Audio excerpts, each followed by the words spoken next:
नमस्ते योगी, मैं चांदनी कुमारी विन्यासा योगशाला में आपका स्वागत करती हूँ। आज मैं आपके सामने बहुत ही इम्पोर्टेंट सब्जेक्ट लेके आई हूँ। इस सब्जेक्ट का नाम है हाइपरटेंशन। हाइपरटेंशन ऐसी बीमारी है जो कि कॉमन डिजीज में आज के डेट में आता है। तो हमारे शरीर में अगर ब्लड का प्रेशर हाई है तो इसका मतलब है हमें हाइपरटेंशन या हाई बीपी है। हाई बीपी होने का बहुत सारा कारण है, जिसमें मुख्य रूप से कुछ कारण है जो मैं आपके सामने लेके आई हूँ कि आखिर हाई बीपी हमें होता क्यों है, हाई बीपी होने का कारण क्या है।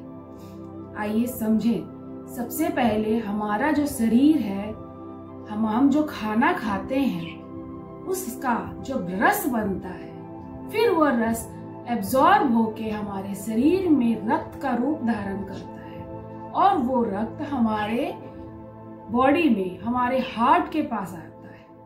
हार्ट हमारे इस रक्त को, इसमें अशुद्धियां कुछ होती है, इसको हमारे लंग्स को ट्रांसफर करता है।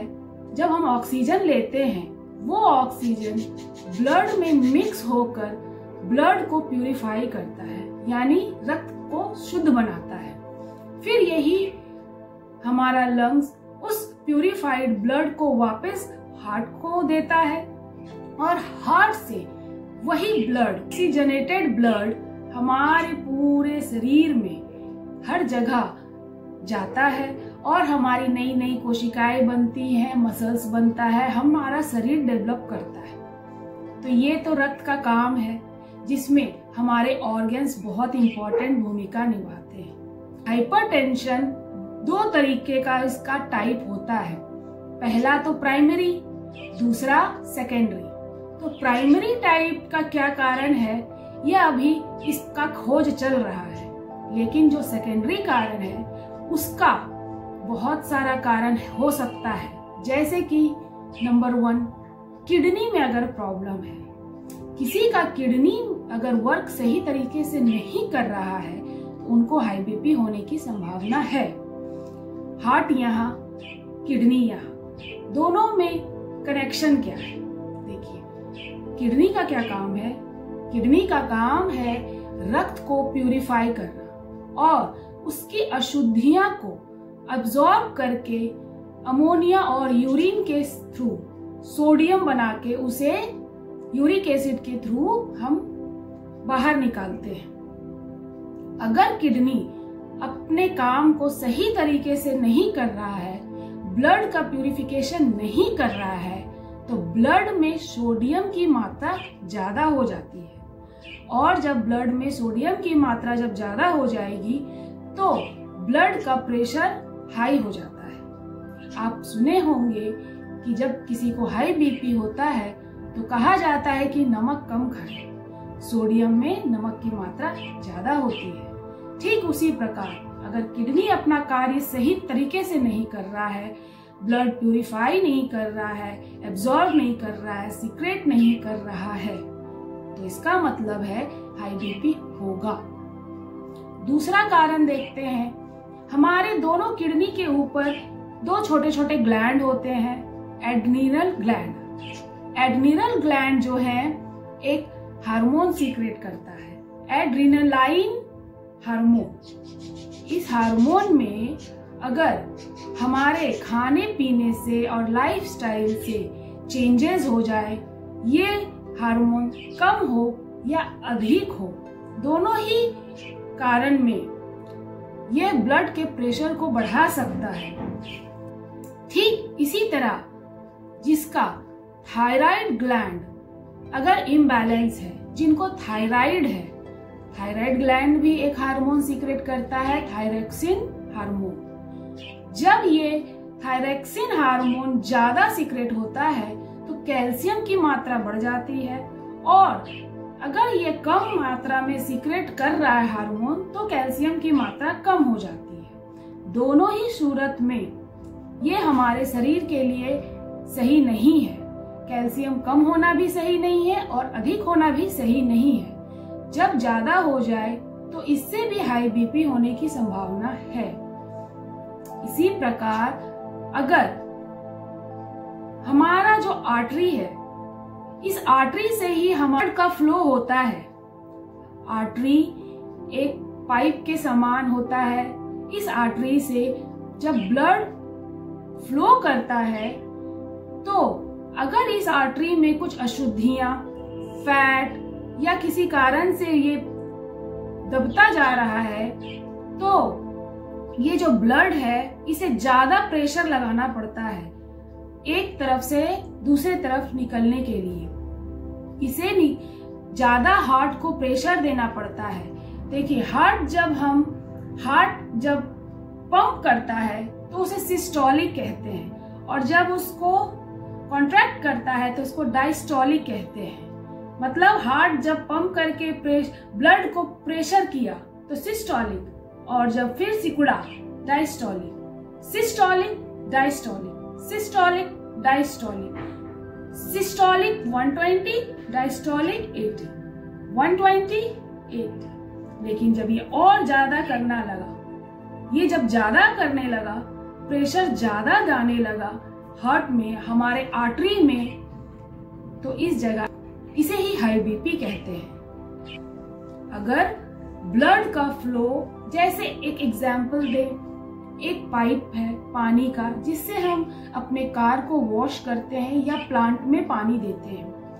एक पाइप से अगर पानी आ रहा है तो नॉर्मल पाइप से पानी एक नॉर्मल प्रेशर से आराम से आ रहा है, लेकिन जहां अगर हम इस पाइप के मुंह के पास अगर दबा दें, अगर इसे ऐसे दबा दें तो यही प्रेशर बन जाता है और पानी ऐसे फव्वारे से निकलता है, प्रेशर से निकलता है।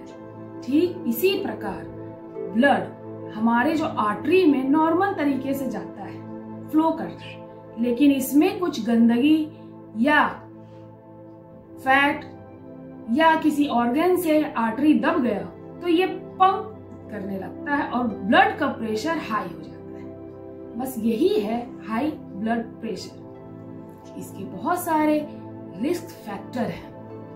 अगर किन्हीं का ओबिसिटी है, ओबिसिटी जिनको भी है उनका हाई बीपी होने के चांसेस बढ़ते हैं। देखिए, ओबिसिटी है यानी एक्स्ट्रा फैट। एक्स्ट्रा फैट यानी हमारे अंदर के जो ऑर्गन्स हैं उसमें एक्स्ट्रा दबाव। एक्स्ट्रा दबाव यानी हमारे वेन्स एंड आर्टरीज वो सिकुड़ा तो हाई बीपी होना लाजमी है। तो अपनी ओबिसिटी को कंट्रोल करें। कैसे करेंगे? अपने लाइफस्टाइल और अपने खान पान को सुधारें और यकीन मानिए ओबिसिटी कंट्रोल होता है। दूसरा एज फैक्टर भी है। एज जैसे जैसे बढ़ेगा तो हाई बीपी होने की चांसेस भी बढ़ती है, ये भी है। एक और कारण है, जो लोग तंबाकू का सेवन ज्यादा करते हैं, अल्कोहल का सेवन ज्यादा करते हैं, निकोटीन की मात्रा होती है जो हमारे बीपी को बढ़ाती है, हमारे ब्लड प्रेशर को बढ़ाता है। तो निकोटीन की मात्रा कम से कम या ना करें। ऐसे भी तंबाकू सेवन हानिकारक है। Alcohol consumption is injurious to health, ये तो कहा ही जाता है। इसके बाद अपने डाइट को कंट्रोल में रखें। ज्यादा ऑयल या ज्यादा सॉल्ट ना यूज करें। ये कहा गया है कि सॉल्ट 5 ग्राम से ज्यादा नमक यूज नहीं करना चाहिए, लेकिन हम दिन भर में 3 से 4 बार खाते हैं और किसी ना किसी फॉर्म में सॉल्ट हमारे शरीर में जा रहा है। कोशिश करें अपने खान पान को सुधारें।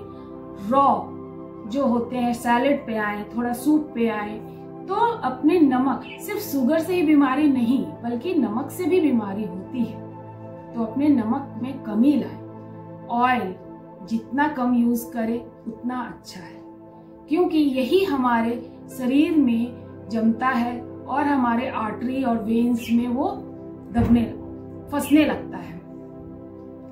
ठीक इसी प्रकार हम सब किसी न किसी बीमारी से आज के डेट में जूझ रहे हैं। ये बीमारी किस रूप में आएगा पता नहीं, हम उसका मेडिसिन यूज करते हैं, हम दवाई खाते हैं।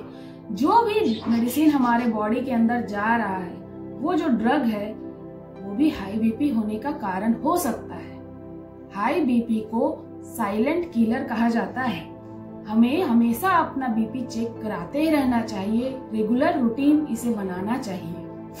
हाई बीपी होने का एक और कारण है स्ट्रेस। ये सबसे कॉमन सी बात है कि आज के डेट में हम सब स्ट्रेसफुल लाइफ जी रहे हैं। स्ट्रेस को जब तक हम कंट्रोल नहीं करेंगे, हमारा बीपी हाई होगा। कैसे होगा? स्ट्रेस, हम कोई भी चीज को ज्यादा सोचने लगते हैं, ज्यादा टेंशन ले लेते हैं। हमारा जो ब्रीदिंग है वो ब्रीदिंग फास्ट हुआ तो हमारे ऑर्गन्स में ऑक्सीजन की मात्रा कम आती है। ब्रीदिंग हमेशा स्लो करें, ऑक्सीजन ज्यादा से ज्यादा अंदर लें और होल्ड करें। यही प्राणायाम में मैं हर बार बताती हूँ कि आप जितना ज्यादा डीप ब्रीथ करेंगे, ऑक्सीजन आपके ऑर्गन्स में ज्यादा से ज्यादा आएगा और ज्यादा से ज्यादा देर रहेगा। अगर हम सैलो ब्रीथ कर रहे हैं तो इसका ये अर्थ है कि हम स्ट्रेस में हैं और हमारा ब्रीदिंग फास्ट हो रहा है, ऑक्सीजन लेवल कम है हमारे शरीर में। जब ऑक्सीजन लेवल शरीर में कम है तो वो हमारे ब्लड में भी कम होगा, और जब ब्लड में कम होगा तो वो हमारे पूरे बॉडी में सर्कुलेट ऐसा ही करेगा और हाई बीपी होने की चांसेस है। स्ट्रेस को जितना कम लेंगे, हमारा ऑर्गन्स उतना एक्टिव और बलवान होगा। इसीलिए स्ट्रेस ले लेने से आपका प्रॉब्लम तो सॉल्व नहीं होगा, बल्कि और बढ़ेगा। इसीलिए योग में कहा जाता है कि डीप ब्रीथ करें और कूल एंड काम रहें। इस तरह आप अपने डिसीजन भी सही लेंगे, स्ट्रेस फ्री भी रहेंगे और आपका काम भी सही तरीके से होगा, प्लस आप स्वस्थ रहेंगे। तो स्ट्रेस बिल्कुल ना ले, किसी भी चीज का स्ट्रेस ना ले, मेडिटेशन करें, आपको बहुत आराम मिलेगा।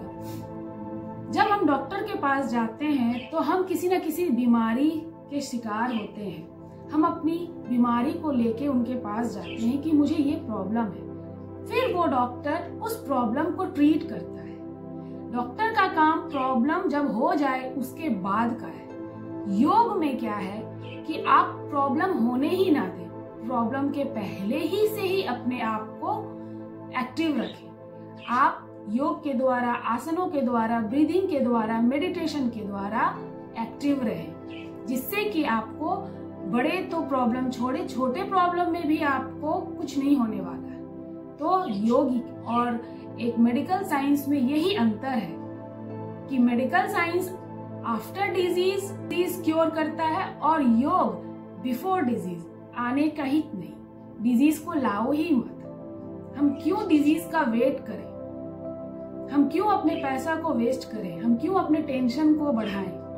तो स्ट्रेसफुल लाइफ ना जिए, एंजॉय करें अपने लाइफ को। एक सिंपल वे में मैं बता दूं कि जिनके पास स्फेग्नोमेनोमीटर है घर में, तो उसका कैसे नॉर्मल तरीके से आप चेक कर सकते हैं कि आपका बीपी किस पोजीशन में है। आप अगर 120 जो सिस्टोलिक होता है वो 120 और जो डायस्टोलिक होता है वो 80, ये नॉर्मल है। तो 120/80 mmHg होना चाहिए।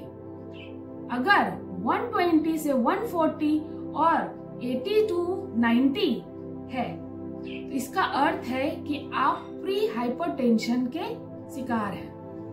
यही अगर 140 to 160 by 90 to 100 आपका mmHg आ रहा है तो इसका मतलब आप फर्स्ट स्टेज में है, हाइपरटेंशन के फर्स्ट स्टेज में है। अगर फिर जब 160/100 से अबव हो रहा है आपका ब्लड प्रेशर का मेजरमेंट, तो इसका अर्थ है कि आप सेकेंड स्टेज को भी पार कर चुके हैं। तो इस तरह से आप अपने चार्ट को देखें, अपने बीपी को चेक करते रहें, घर में ही चेक करें और अपने खान पान को सुधारें, अपने शरीर पर ध्यान दें, स्ट्रेसफुल लाइफ ना जिएं। ये जो निकोटीन है, अल्कोहल है, इसका कंजम्पशन ना करें। ये सबसे थोड़ा थोड़ा बचाव लाएं। आप देखेंगे कि धीरे धीरे आपका ब्लड प्रेशर भी नॉर्मल होने लगता है। योग में कुछ आसन और प्राणायाम जो है हाई बीपी वालों के लिए बहुत सही है। हमें हमेशा जब भी आसन करें, सब आसन जरूर करें। जो सब आसन में आराम से लेटते हैं और 5 मिनट ध्यान लगाते हैं, उसका हाई बीपी लो होने लगता है। पद्म आसन में बैठें। पद्म आसन में बैठेंगे, इसमें भी बहुत आराम है, हाई बीपी वालों के लिए बहुत अच्छा है। स्कंद आसन करें या चाइल्ड पोज, बाल आसन करें, रिलैक्स करें। गोमुख आसन करें, रिलैक्स, या फिर पवन मुक्त आसन करें। ये सब एक रिलैक्सफुल आसन है। प्राणायाम में anulom vilom, deep breath, deep breath, deep breath. Bhramari करें, भ्रामरी प्राणायाम 11 बार, 21 बार, 5 मिनट, ऐसे अपनी क्षमता बढ़ाएं। जितना डीप ब्रीथ उतना हमारा बीपी नॉर्मल। उद्गीत प्राणायाम करें, ओम का जाप करें, प्रणव जाप करें। निष्पन्द भाव से आप जितना रिलैक्सेशन और जितना ज्यादा प्राणायाम करेंगे, ब्रीदिंग एक्सरसाइज करेंगे, आपका बीपी कंट्रोल रहेगा। आप एक स्ट्रेस से फ्री होकर अपने नॉर्मल लाइफ को जी सकेंगे। हमेशा कोशिश करें सुबह उठ के 5 से 10 मिनट तो मेडिटेशन करें ही करें। अपने आज्ञा चक्र को एक्टिव करें। अपने दोनों भवों के बीच में यहाँ पे अपने आप का ध्यान लगाएं। मुद्राओं का महत्व को समझें, मुद्राएं को प्रयोग में लाएं। ध्यान मुद्रा या प्राण मुद्रा में बैठें और जितना ज्यादा डीप ब्रीथ, जितना स्लो डीप ब्रीथ, अधिक से अधिक ऑक्सीजन को अपने शरीर के अंदर कुंभक लगाएं, होल्ड करें।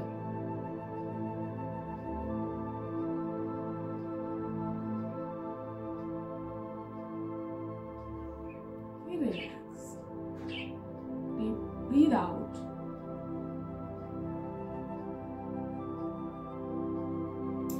जब हम कूल और काम रहते हैं तो हम सारे डिसीजन को भी सही तरीके से लेते हैं। जब हम हड़बड़ में रहते हैं तो हमारा काम भी गड़बड़ का होता है। नॉर्मल, बड़े बड़े की बात छोड़ दो, एक नॉर्मल हाउसवाइफ जो है, अगर हड़बड़ में कोई काम कर रही है तो कहीं दाल गिर गया, कहीं नमक अधिक हो गया, ये सब बहुत कॉमन सी बातें हैं। अगर कूल और काम होके काम किया जाए तो देखेंगे कि वो ज्यादा सही तरीके से होता है। तो अपने बीपी को अननेसेसरी का ना बढ़ाएं, बीमारी को ना बुलाएं, प्राणायाम करें। मैं जहाँ तक योग को समझी हूँ, मेरे हिसाब से जितना ज़्यादा ब्रीदिंग करेंगे हम उतना सही रहेंगे, ज़्यादा उम्र जिएंगे और उतने स्वस्थ जीवन जिएंगे। आशा करती हूँ मेरी ये वीडियो आपको अच्छी लगी हो। अगर अच्छी लगी हो तो कृपया करके सब्सक्राइब करें और लाइक करें। नमस्ते योगीज।